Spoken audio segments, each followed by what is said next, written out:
Okay, AP Stat students, today we're going to be looking at section 6.3, which is binomial and geometric random variables.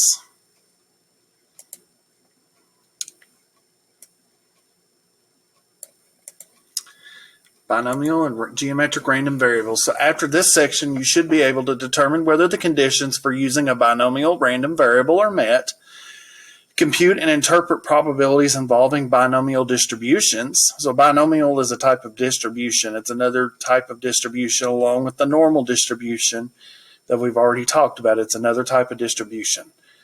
So there'll be some functions on the calculator even that we can use, and be able to calculate the mean and standard deviation of a binomial random variable, interpret these values also in context, and then find probabilities involving geometric random variables.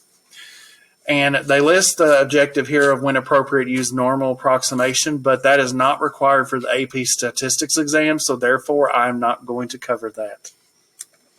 We've met something finally that we're not going to actually have to cover. So I'll make sure not to give you problems in the homework set where you have to do that. All right, so binomial settings. So when is a random variable binomial? So when the chance process is repeated several times, we're often interested whether a particular outcome does or doesn't happen on each repetition. Some random variables count the number of times the outcome of interest occurs in a fixed number of repetitions. They are called binomial random variables. So a binomial setting arises when we perform several independent trials of some sort of chance process and we record the number of times a particular outcome occurs. The four conditions for a binomial setting are: it's binary, meaning that you either have a success or failure. You're wanting a particular outcome to occur, so if that outcome occurs, we say that's a success. If it doesn't occur, we say it's a failure. So success or failure. It's one or the other. It has to be binary, one or the other. It has to be independent. The trials must be independent of each other. We have knowing the result of one trial will tell us must not tell us anything about the rest of the other trials, or a result about another trial. There has to be a fixed number of trials of the chance process that has to be fixed in advance. So we're going to, run this so many times, so many trials through this process, and we have to have some sort of probability of success on each trial, and it has to be the same probability. So there has to be a constant probability there. And we remember this by bins. When we want to check for a binomial setting, we want to check bins. Is it binary? Are their trials independent? Is there a specific number of trials we're running that we know in advance? And do we have a probability, the same probability of success on each trial? All right. So consider tossing a coin n times. Each toss gives either heads or tails. That's the most classic binomial situation. Knowing the outcome of one toss does not change the probability of an outcome of any other toss. If we define heads as a success, then P is the probability of a head and is 0.5 on any toss. The number of heads and n tosses is a binomial random variable. The probability distribution of X is called a binomial distribution. The count X of successes in a binomial setting is a binomial random variable. And the probability distribution of X is a binomial distribution with parameters n and p. N is the number of trials of the chance process, and p is the probability of success on any one trial. And the possible values of X are whole numbers from 0 to n. So, in a binomial setting, we can define a random variable, say X, as the number of successes in n independent trials. We are interested in finding the probability of the distribution X, the probability distribution of X. So here's an example. Each child of a particular pair of parents has a probability of 0.25 of having type O blood. Genetics say that children receive genes from each of their parents independently. If these parents have 5 children, the count X of children with type O blood is a binomial distribution, or binomial random variable, with n equals 5 trials and a probability P of 0.25 of a success on each trial. In this setting, a child with type O blood is a success, and a child with another blood type is a failure. Seems kind of cruel, doesn't it, to say it like that? So what's the probability that X is equal to 2? So the probability that we have 2 kids in this setting to have type O blood out of 5 trials. Well, that's the probability of success, and then a success, then a failure, then a failure, then a failure. So 0.25 times 0.25 times 0.75. Why is it 0.75?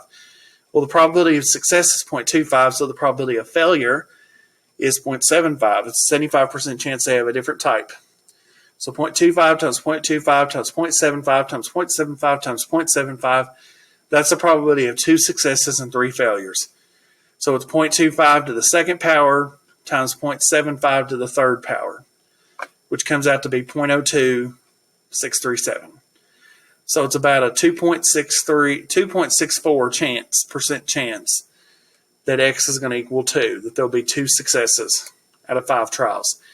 So, however, there are a number of different arrangements in which 2 out of 5 children can have type O blood, though, because you can have SSFFFF, SFSFF, SFF, or SFFSF, S3 F's and an S, and I'm going to get tongue-tied if I keep this up. So, basically, you have all these different arrangements. So, how can I figure out that probability? This is maybe not necessarily the probability of that. That's just one instance of having 2 successes and then 3 followed by 3 failures. But I'd have to find all of these probabilities. So verify in each arrangement that the probability of X is equal to 2. So you have these. So what we have to do is we have to figure out, so there's 10 arrangements. So we have to take that probability and multiply it by 10. So we really have a 26.37% chance that there are 2 children out of 5 that have type O blood, when you consider all the different arrangements. So what we end up with is this coefficient here that we have to come up with. We can kind of figure out the pattern for the number of successes. You're taking the probability raised to the number of successes times 1 minus the probability raised to the number of failures in that instance. But how do we get this number right here? Where does that come from? Well, that's called a binomial coefficient. In the previous example, any one arrangement of 2 S's and 3 F's has the same probability. This is true because no matter what arrangement we multiply together, 0.25 twice and 0.75 3 times. We can generalize this for any setting in which we are interested in K successes and N trials, and that is the probability X equals K is the probability of exactly K successes and N trials. It's the number of arrangements times P to the K times 1 minus P to the N minus K power. And the number of ways of arranging K successes among N observations is given by the binomial coefficient N choose K. That's how we say that, when parentheses right there.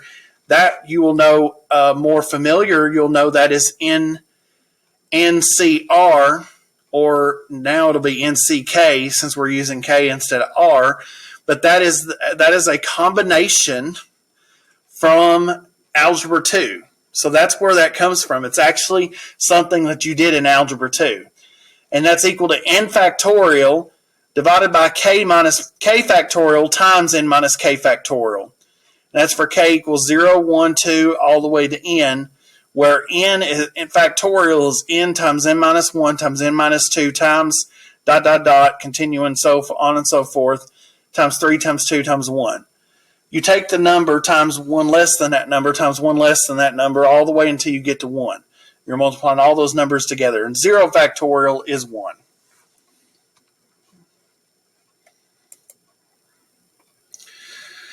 So the binomial coefficient counts the number of different ways in which K successes can be arranged among N trials. The binomial probability of X equals K is this count multiplied by the probability of any one specific arrangement of the K successes. If X has the binomial distribution with N trials and the probability P of success on each trial, the possible values of X are 0, 1, 2, so on and so forth up to N.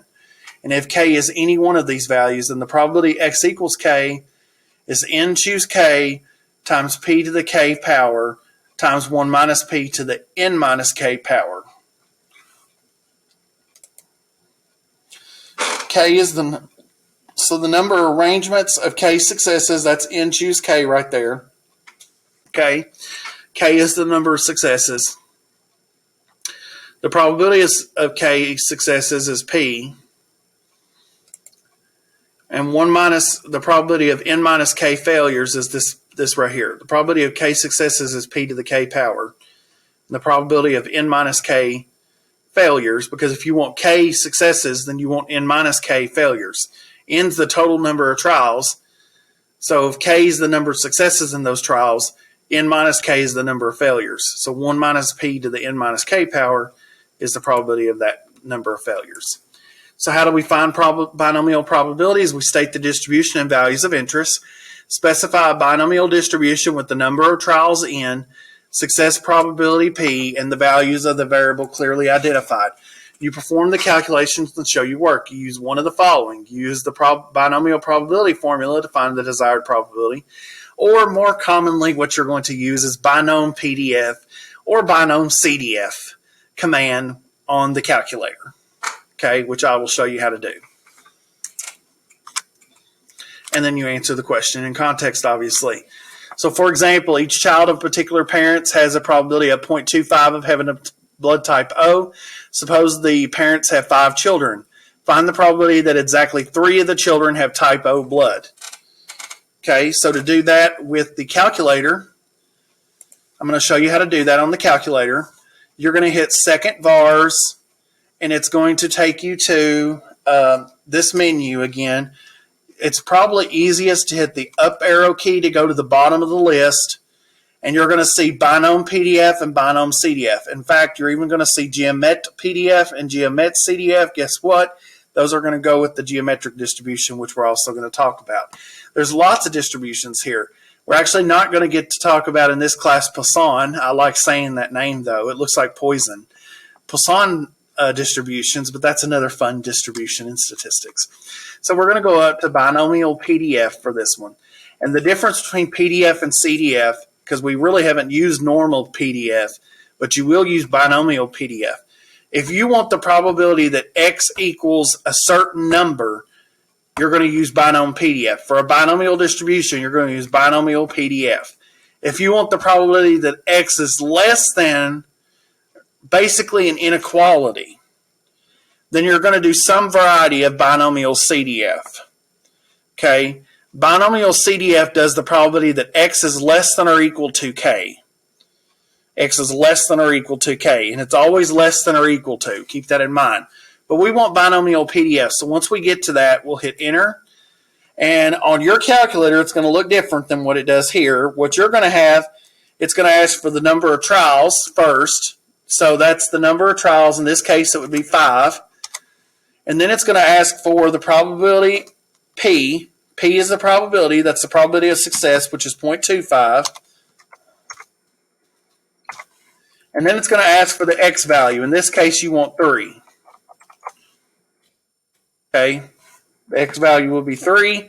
You go down and hit paste.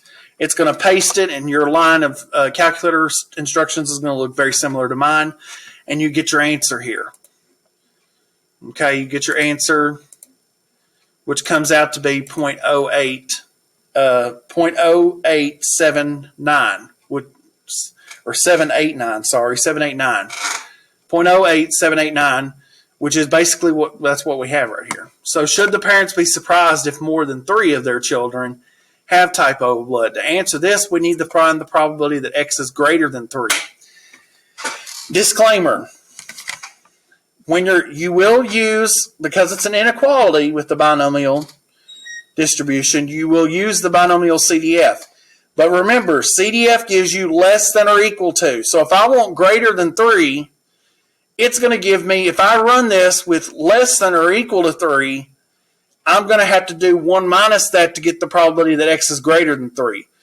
Because all of these are, binomial distributions are discrete distributions, meaning they're going to only take on values. It's not a continuous distribution. It's going to take on specific numbers, usually integers. So in this instance, it's going to take, you can't have 2.5 children or 3.7 children having type O blood. You have 3, you have 1, 2, you have 0, 1, 2, 3, 4, or all 5 having type O blood. Okay? It's a whole number.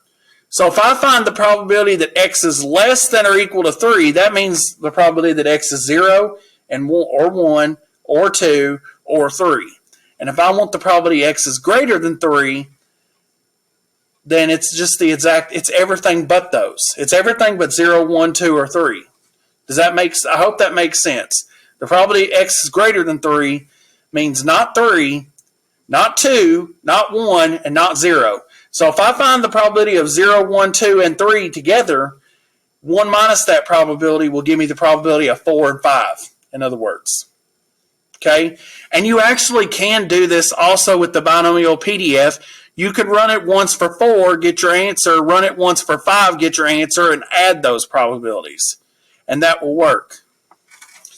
That will also work. That's another way to do it. So on the calculator, back over here, I'm going to go to second vars. I'm going to go down to binomial CDF now.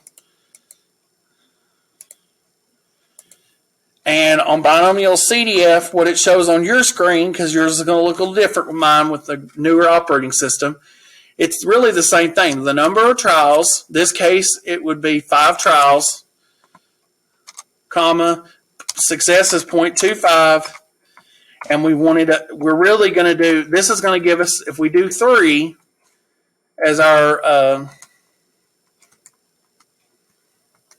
x value, that means it's going to find the probability that x is less than or equal to 3. So the probability x is less than or equal to 3 is 98.43%. 0.984375. When you hit enter, that's what you get. Okay, so 1 minus that. So to do that on the calculator, you go 1 minus. You can go up here, highlight that if you want to, hit enter. It'll do 1 minus that, and you get about 0.015625. So it's about a 1%, 1.5% chance, 1.56% chance, if you want to be precise, to say that it's a 1.5% chance that they have more than 3 of their children have type O blood. So that would be kind of surprising, since there's only a 1.5% chance of more than 3 out of 5 children would have type O blood. The parents should be surprised. All right, so now we're going to talk about how to find the mean and the standard deviation of a binomial distribution. We describe the probability distribution of a binomial random variable just like any other distribution by looking at the shape, the center, and the spread. Consider the probability distribution x is equal to the number of children with type O blood in a family of 5 with 5 children. So here's your x values 0, 1, 2, 3, 4, and 5, and the probabilities. The shape of the distribution of x is skewed to the right. It is more likely to have 0, 1, or 2 children with type O blood than a larger value, which makes sense if you kind of think about the sense of the problem. The center, since it's a 25% chance on each trial of having type O blood, it makes sense that you're going to get more. It's a 75% chance that they're not type O. So you're going to have, it's more likely you have less children with type O than you do more children. The center, the median number of children with type O blood is 1, based on our formula for the mean.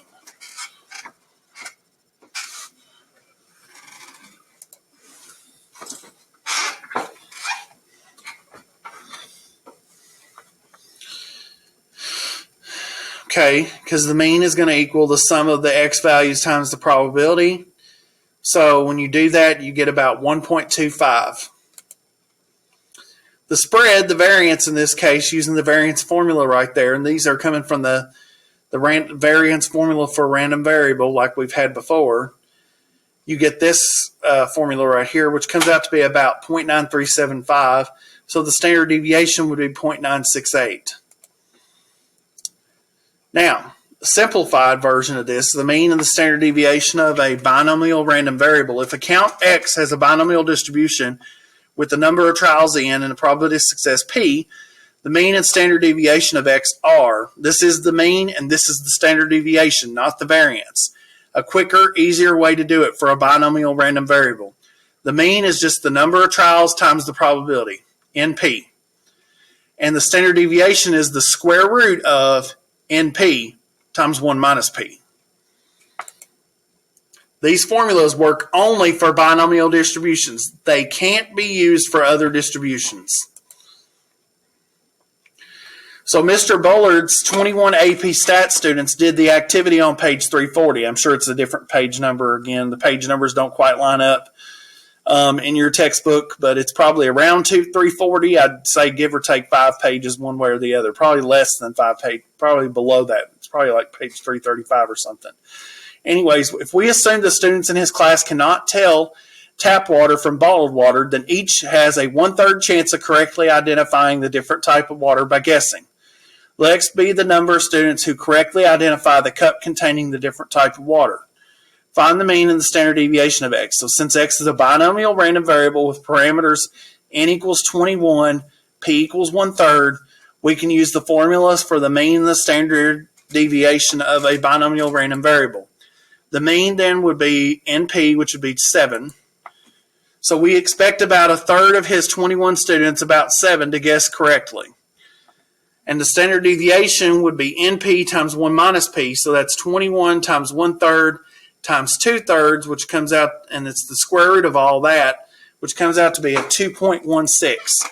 So if the activity were repeated many times with groups of 21 students who were just guessing, the number of correct identifications would differ from 7 by an average of 2.16. So if we repeat this many times with groups of 21 students just guessing, the number of correct identifications would differ from 7 by an average of 2.16. That means you might have, it wouldn't be surprising to have a bunch of 9s and 5s and values in between out of that. And it would be surprising to have an occasional one above or, above 9 or less than 5, either for that matter.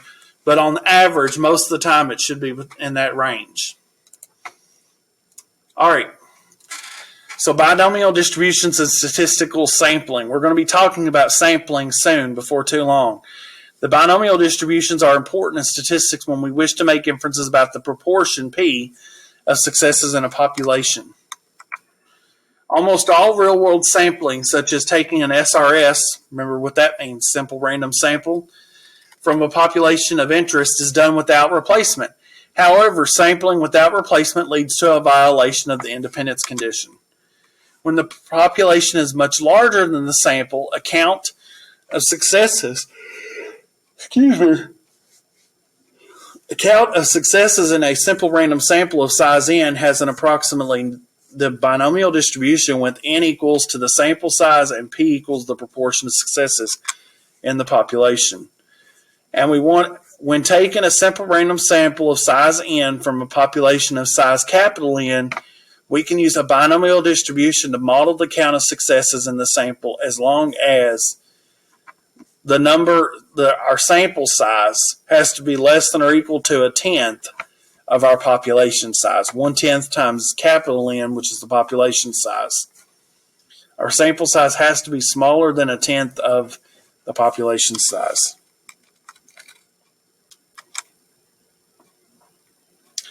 We're not going to talk about normal this right here.